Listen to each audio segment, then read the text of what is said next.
ouvir a voz do Salvador.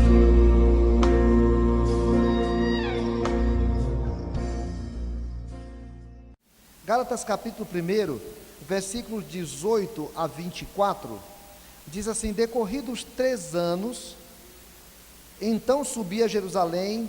Aliás, eu vou ler a partir do 15 para facilitar para a gente. Quando, porém, ao que me separou antes de eu nascer e me chamou pela sua graça, aprove revelar seu Filho em mim para que eu o pregasse entre os gentios, sem detença, não consultei carne e sangue, nem subi a Jerusalém para os que já eram apóstolos antes de mim, mas parti para as regiões da Arábia e voltei outra vez para Damasco. Decorridos 3 anos, então subi a Jerusalém para avistar-me com Cefas e permaneci com ele 15 dias. E não vi outro dos apóstolos, senão Tiago, o irmão do Senhor. Ora, acerca do que vos escrevo, eis que diante de Deus testifico que não minto. Depois fui para as regiões da Síria e da Cilícia, e não era conhecido de vista das igrejas da Judéia que estavam em Cristo. Ouviam somente dizer: aquele que antes nos perseguia, agora prega a fé que outrora procurava destruir. E glorificavam a Deus a meu respeito. Obrigado, Francisco.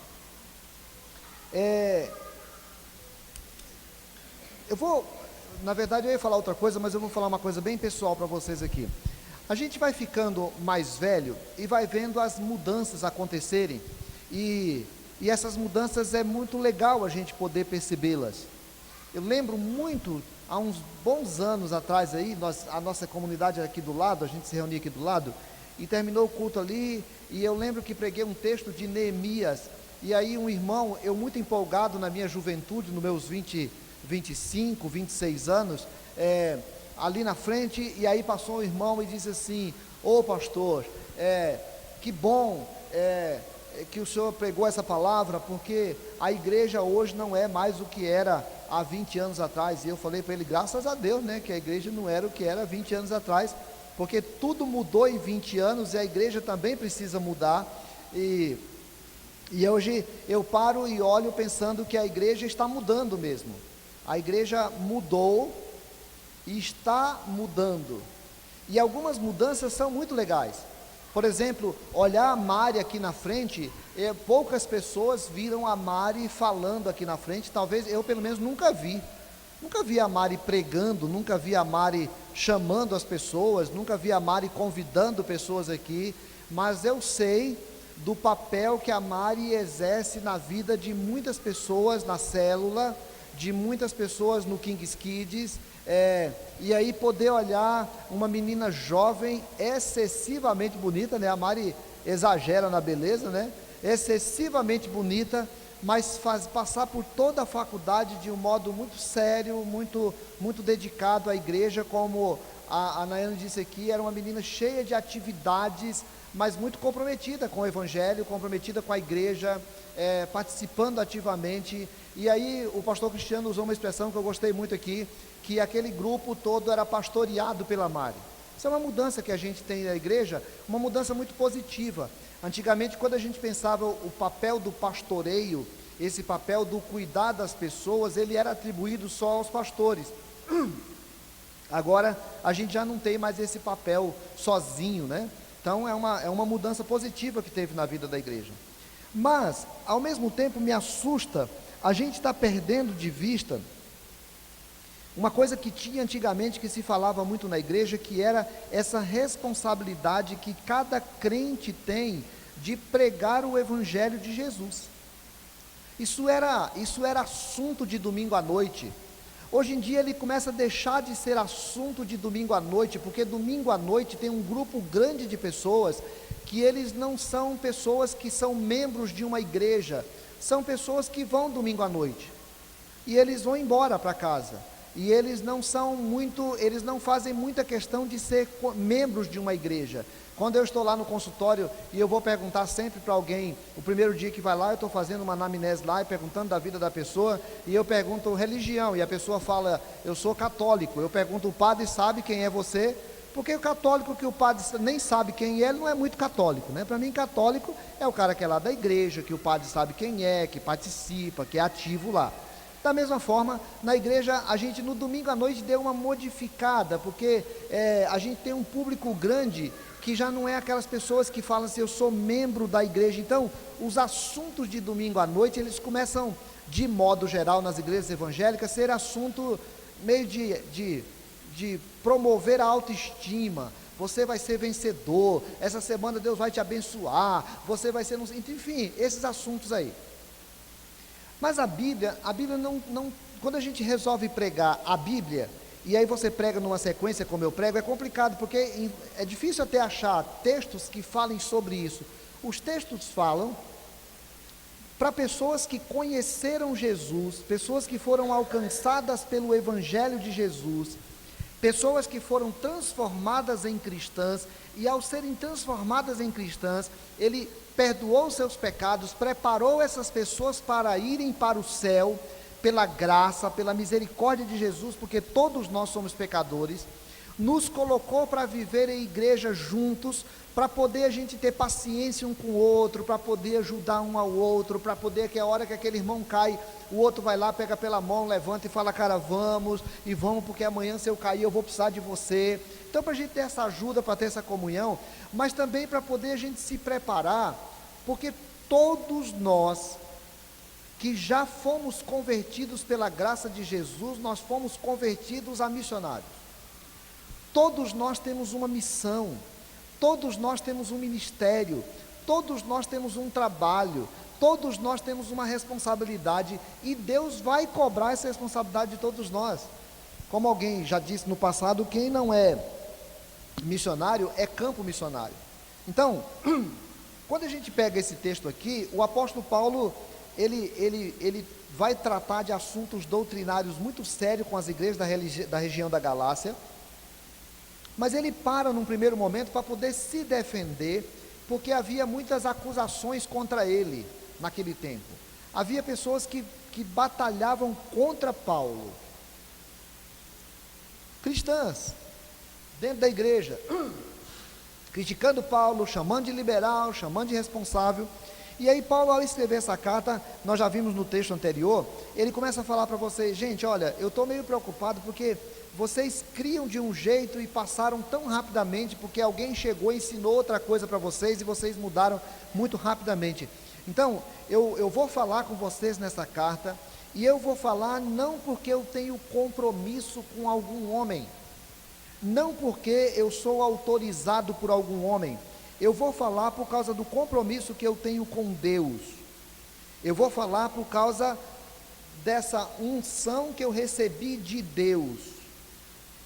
E aí, ele tratou lá da conversão dele, quando se converteu, ficou lá onde ele estava em Damasco, nem desceu para Jerusalém de volta, ele se converteu, saiu de Jerusalém, para perseguir os cristãos que estavam se reunindo em Damasco. No caminho, o Senhor Jesus se revelou a ele, ele se converteu, e aí ele ficou lá antes de voltar para Jerusalém. E aí vem o trecho que nós estamos conversando hoje, e eu quero falar sobre Paulo, uma independência a serviço da glória de Deus. Paulo, uma independência a serviço da glória de Deus. Primeiro, porque Paulo desenvolveu um ministério de poucas influências humanas. Paulo tem um ministério meio diferente, meio estranho. Os apóstolos todos, eles foram ensinados por Jesus, passaram 3 anos com Jesus, cuidaram, foram lá para Jerusalém. Lá em Jerusalém as pessoas se converteram, eles formaram uma igreja, ficaram cuidando um do outro ali. O Paulo não tem muito essa história. Ele se converteu, ficou pregando lá na região onde ele estava, não foi discipulado por ninguém, não foi ensinado por ninguém, ele ficou pregando, desenvolvendo o ministério dele. Aqui ele vai dizer, eu fiquei 3 anos, aí então eu fui para Jerusalém, e aí eu fui ver Cefas, que era uma outra forma de escrever o nome de Pedro. Eu fui ver Cefas e permaneci com ele 15 dias, durante 15 dias só estive com Cefas. Ninguém sabe, algumas pessoas atribuem que muito do que Paulo falou a respeito de Jesus foi recebido de Pedro nesses 15 dias, mas a gente tem de convir que foi pouco tempo. 15 dias ficou por ali. Diz também que encontrou nenhum outro apóstolo, ele só se encontrou com Tiago, irmão de Jesus, portanto não era um dos apóstolos, era o Tiago, que era irmão de Jesus, por ser chegado da família, acabou assumindo uma função de liderança na igreja em Jerusalém, foi ensinado, esteve com Tiago ali. Ainda chama atenção para dizer, irmãos, e o que eu estou escrevendo para vocês, olha, eu clamo Deus como testemunho de que eu não estou mentindo. O fato é que nesse período Paulo não recebeu orientação de muita gente, não recebeu ajuda de muita gente, mas desenvolveu um ministério maravilhoso, porque ele tinha consciência de uma coisa. A consciência dele era assim, olha, não foi Pedro que me chamou, não foi Tiago que me chamou, não foi Mateus que me chamou, quem me chamou foi Jesus. Eu estava indo no caminho de Damasco, quando o Senhor se revelou a mim, Jesus falou comigo, Jesus me mandou pregar o Evangelho aos gentios. Eu tive uma experiência pessoal com Jesus, e o ministério que eu desenvolvo é um ministério absolutamente comprometido com Jesus. Aí eu queria chamar a atenção com muito carinho nosso, irmãos. Sabe por quê? Porque a gente pode fazer uma leitura sociológica da igreja. Nós podemos falar assim, mas a igreja há 100 anos aqui no Brasil, ela era uma igreja assim, assim, assim, assado. Era uma igreja campo missionário, nós estávamos pregando um evangelho que era basicamente um evangelho anticatólico, nós éramos perseguidos pela igreja católica, mas aí, há 50 anos aconteceu assim, assim, assim, assado, há 30 anos a igreja era assim, assim. Nós podemos fazer uma leitura sociológica da igreja, mas a gente precisa aprender a fazer uma leitura espiritual da igreja. A leitura espiritual da igreja é, o apóstolo Paulo teve um encontro pessoal com Jesus, e quando ele abriu os olhos daquela cegueira que estava vivendo, ele entendeu que ele era um missionário. Eu tive um encontro pessoal com Jesus. Você teve uma experiência com Jesus? Você pode parar e falar, eu nunca vi Jesus, eu não tive a experiência de cair de um animal lá quando vi Jesus, eu não ouvi a palavra de Jesus, mas eu entendo que o Espírito Santo falou comigo um dia, ou eu entendo que eu nasci numa família cristã, e eu já nasci com essa experiência do Espírito Santo na minha vida, e eu tenho certeza que o Espírito Santo é realidade na minha vida. Eu não participo de uma associação, eu não participo de um partido político, eu não participo de uma comissão dada por alguém, eu sou uma pessoa que tive uma experiência pessoal com Jesus. As influências que eu tenho sobre a minha vida não são influências absolutamente humanas. Quando eu olho as pessoas que influenciaram a minha vida, eu sei que essas pessoas foram utilizadas pelo Espírito Santo de Deus, porque eles falaram ao meu coração, e o meu coração teve uma experiência pessoal com Jesus. Sabe por quê, irmão? Se você estiver na igreja, e você estiver sendo influenciado pela essa sociedade chamada igreja, se você estiver na igreja porque o teu pai e a tua mãe foram da igreja, se você estiver na igreja e receber um treinamento aqui, agora na primeira semana de agosto, né, já comunicando aí aos líderes, na primeira semana de agosto nós vamos ter uma semana de doutrina para líderes de célula. O material chegou, está aí, está prontinho, então nós vamos ter uma semana de doutrina para líderes de célula. Numa semana de doutrina, a gente vai pegar lá e vai ensinar doutrinas para os membros da igreja. Uma pessoa pode aprender a doutrina da Trindade, mas ela pode nunca ter uma experiência com a Trindade. A pessoa pode ser membro de uma igreja, mas nunca ter sido discípulo de Jesus. Nós estávamos conversando isso quarta-feira. Eu posso ser membro da igreja e não ser discípulo de Jesus. O apóstolo Paulo, ele tinha essa coisa assim, olha, eu não procurei ninguém, eu não fui ensinado por ninguém, eu tive uma experiência pessoal com Jesus. Segunda coisa, o apóstolo Paulo teve um ministério de pouca influência institucional. Ele ficou 3 anos para lá, veio, depois diz que foi para as regiões da Síria e da Cilícia. A cidade dele era da região da Síria, a Cilícia era onde teve Antioquia. Ficou por lá naqueles anos também, durante muitos anos esteve por lá. E aí o texto diz: e não era conhecido de vista das igrejas da Judéia que estavam em Cristo. As igrejas fortes da região da Judéia, ninguém conhecia Paulo. Paulo não recebeu uma igreja que chamou lá e falou com ele, e disse assim: Paulo, olha, você precisa fazer assim, você precisa... Não, ele não teve isso não.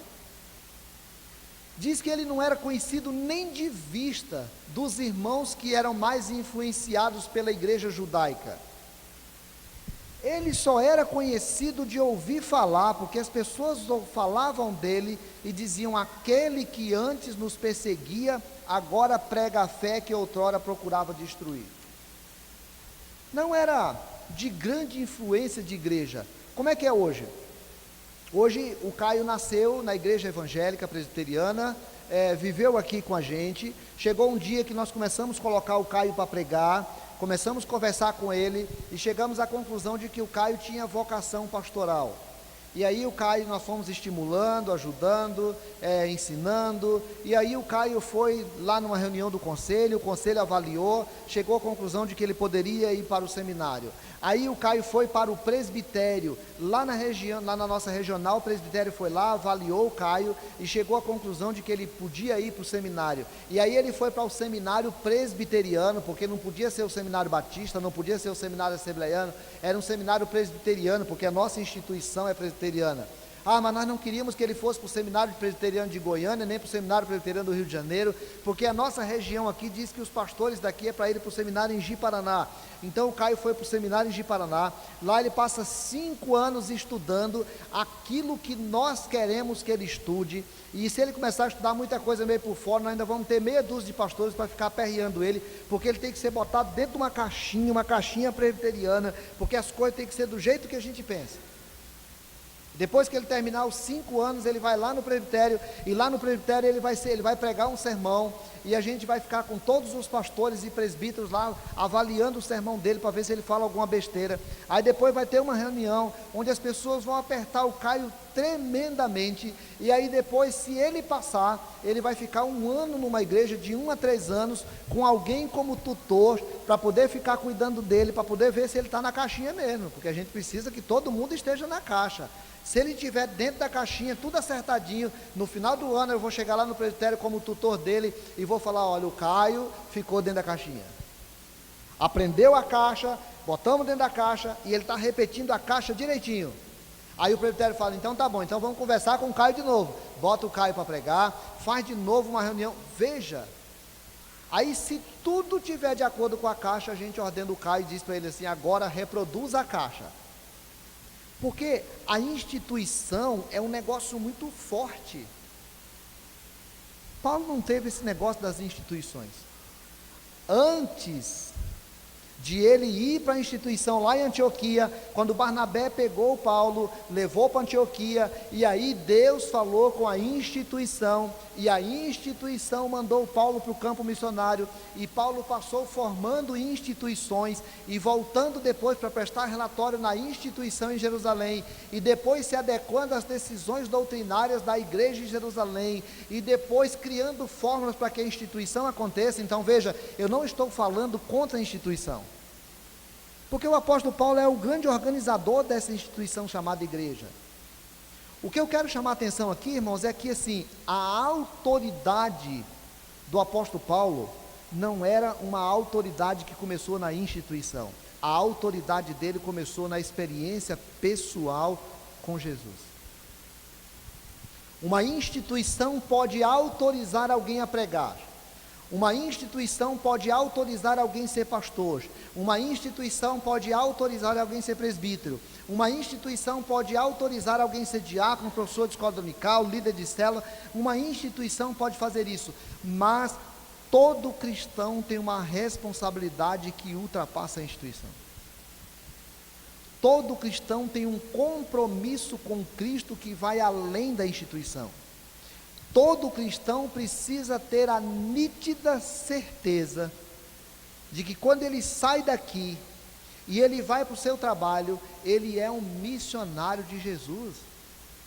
Ele não precisa que a instituição coloque ele no seminário, ele não precisa que a instituição coloque a mão sobre a cabeça dele, ele não precisa que a instituição o reconheça como tal para que ele possa fazer. Ele é supra-institucional, ele está além da instituição. Todo crente precisa compreender que ele não precisa da instituição para poder exercer o seu ministério. Esses dias eu cheguei numa reunião lá na Missão Evangélica Unida.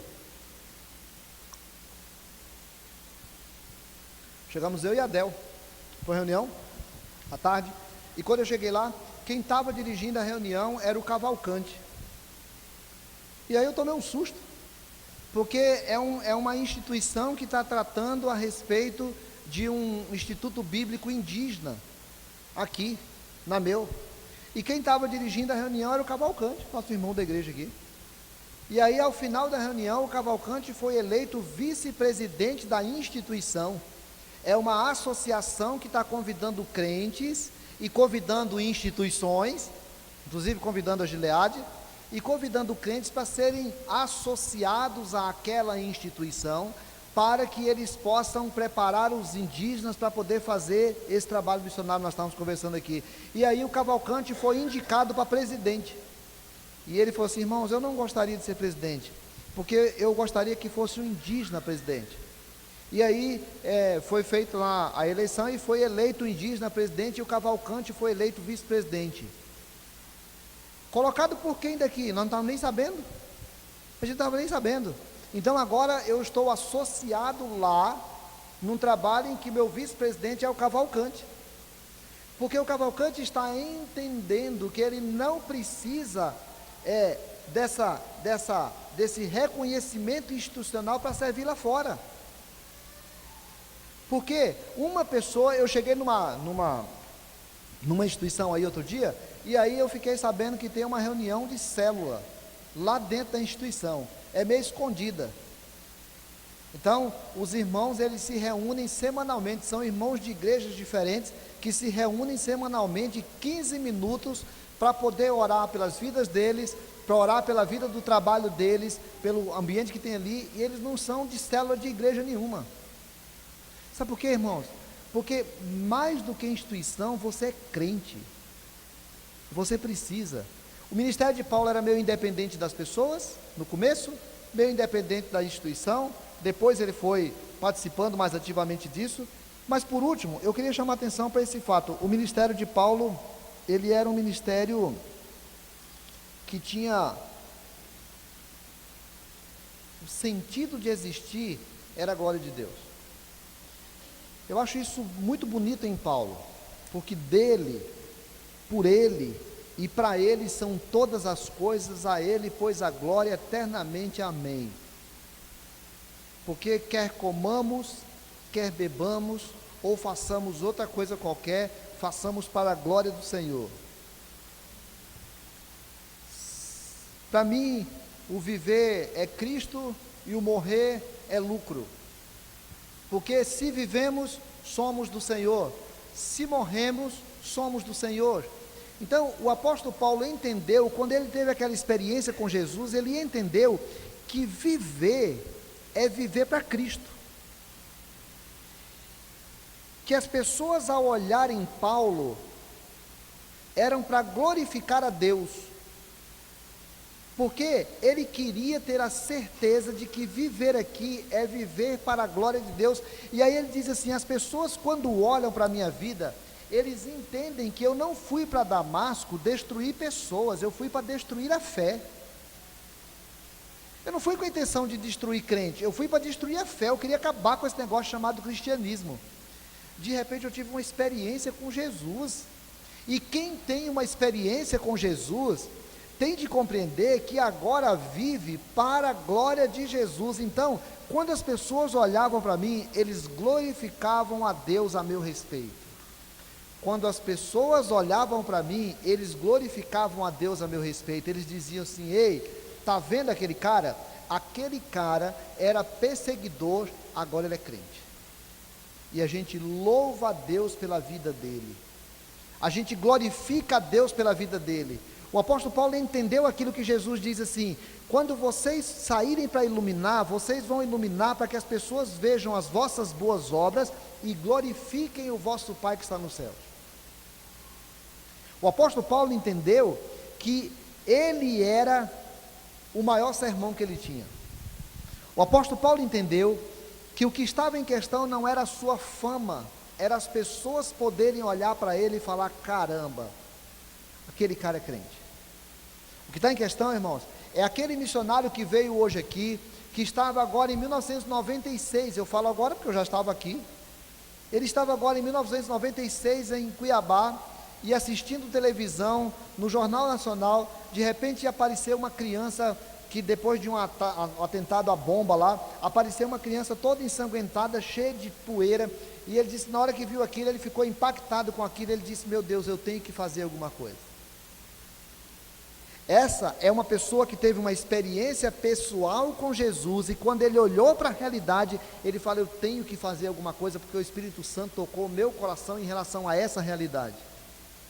E aí ele foi ser missionário lá, no Afeganistão, no Marrocos primeiro, teve um problema lá por causa da fé, foi para o Afeganistão, lá estava cuidando de uma escola que eles tinham plantado, e algumas pessoas não tinham concordado com uma escola de orientação cristã lá, e ele estava indo para um lugar e tomou uns tiros lá, mataram, o diretor da escola estava atrás dele, atiraram no ombro dele, e aí ele teve que fugir de lá com a esposa e os 2 filhos, e ele foi depois tratar, porque ele ficou deprimido durante uns 3 anos, e aí ele falou: bom, agora depois de uma prisão no Marrocos, eu tive que fugir do Marrocos, depois de um atentado no Afeganistão, eu tive que fugir do Afeganistão, agora eu quero um lugar mais tranquilo, eu preciso relaxar um pouco, trabalhar mais tranquilamente, porque agora está mais difícil.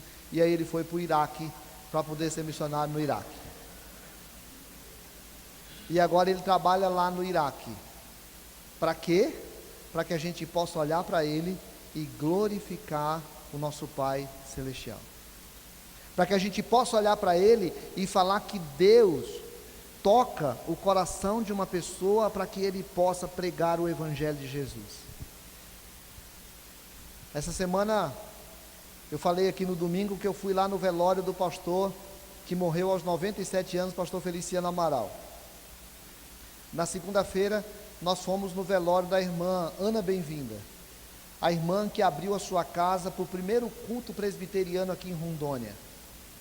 Aliás, aqui em Porto Velho, já tinha culto lá no Iata. E a igreja presbiteriana aqui em Porto Velho começou na casa da irmã Ana Bem-vinda.